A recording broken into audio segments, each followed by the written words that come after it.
Hi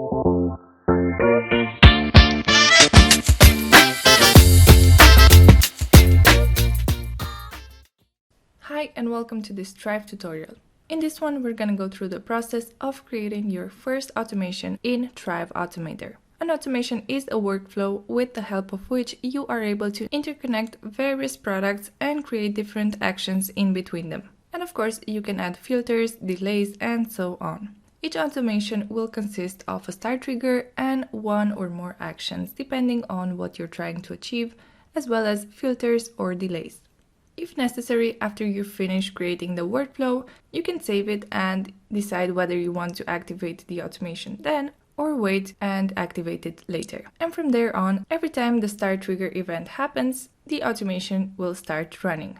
So let's go ahead and access our Thrive Automator dashboard. And for that, I'm going to hover over Thrive dashboard and click on Thrive Automator. Since I have not yet created any automations from this dashboard, this is what it will look like. So of course, to create our first automation, we have to simply click on this button right here. Alright, as an example, let's create an automation that starts whenever someone passes an exam, which is going to be a quiz from my site, and they receive an email after 2 hours. When you first start creating your automation, you will be taken to this canvas from where you can start setting it up. The first thing I suggest you do here is name your automation from this top left corner, so that when you have a full list of automations, you'll know what each one does. So let's go ahead and click on this pencil icon and rename it. When you finish adding the name here, you can click anywhere outside that field and the name will save instantly. Now it's time for us to choose our start trigger. When you first open the automation canvas, you will see that the start trigger pop-up is going to be expanded like so. And here you can click on this field to open a drop-down with all of the available options, or you can choose a trigger category from here and then more options will appear. What's important to remember here is that this section might be different from website to website according to which plugins or integrations you have added to your website. For example, if Thrive Apprentice would have not been installed and activated on my site, I would not see this section.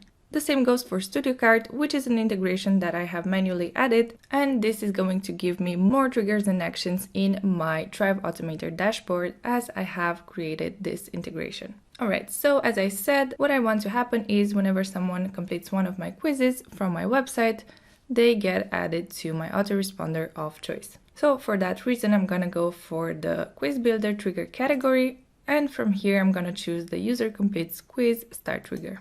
Also, I want to mention that in our knowledge base, you'll be able to find plenty of automation walkthroughs and examples using various start triggers. So please be sure to check out the examples of automations that we have created in case you want to see a very specific example and want to find out more detailed information about each one. Right after you choose your trigger, you'll be able to choose whether you want to condition this trigger. So if you click on this field, you will see a drop-down with various options that you can choose from in case you want to create a very specific start trigger event. So for example, you can make sure that this automation will only start for a specific quiz. And for that, you can go for the quiz title option here. And as you can see, this section will appear and you can choose for the automation to start only when the quiz title is any of the following, and here you'll be able to click on this field to open the list with all of the quizzes that have been created on your site. So if we go for this one, we're going to see that this automation will now only start if someone completes this exact quiz.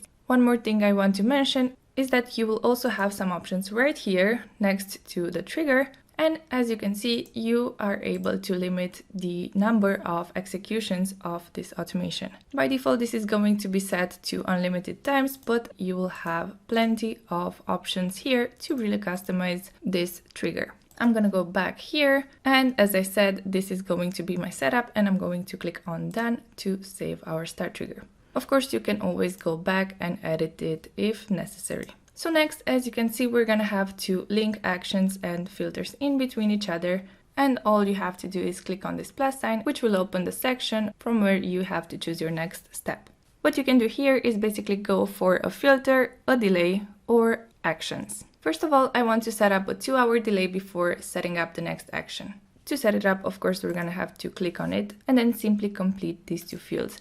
Here you can input any numerical value. As I said, we're going to go for 2 hours. And then from here, you can choose the unit of measurement, so minutes, hours, days, weeks, months, or years. We're going to go for hours and click on done. So right now, after someone completes the quiz, the automation will wait for 2 hours, and then you will of course have to choose the next action that should happen.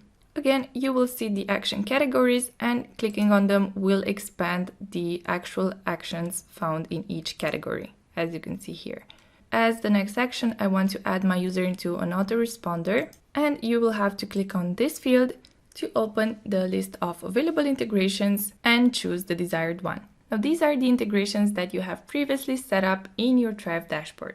So if you're looking for a specific service that you have not yet connected through your Thrive dashboard, you'll have to first go ahead and do that, and then come back and you'll see it in this list. And then you will have to choose the mailing list in which the user is going to be added, and then you can also add tags or add more contact information using field mapping.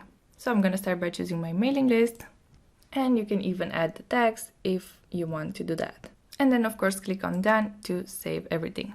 Now, one thing to mention here is that in my example, the quiz is completed. Start trigger means that the user has passed this exam. This is an exam that I have created as a Thrive Quiz Builder quiz. Now, in such cases, what you can do is add another condition to your start trigger, which will only let users that have passed this specific quiz with a certain grade start the automation. So if you're using an exam or a test here, you can add a new condition and go for the quiz score option here. And then you can choose that the quiz score is more than, and here you can input a numerical value.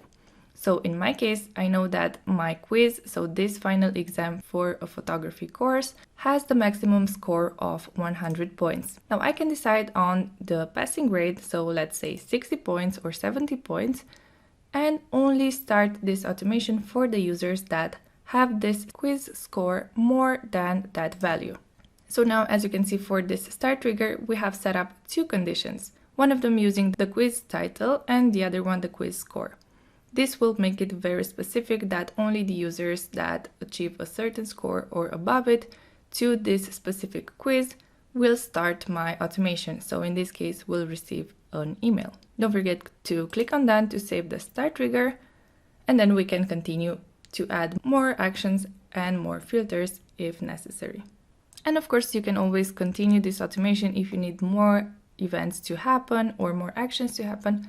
In our case, since we have added the user to an autoresponder, so to ActiveCampaign in this example, we're gonna also have to go to ActiveCampaign and make sure that we set up an automation there that will send out an email to the users with this tag associated to them. Now, we do have a video and a written article on how to do this specific example, so please check that one out if you need to see how to create the automation from ActiveCampaign as well. Another thing to know about Thrive Automator is that at any given point in this automation, you can go ahead and add a filter.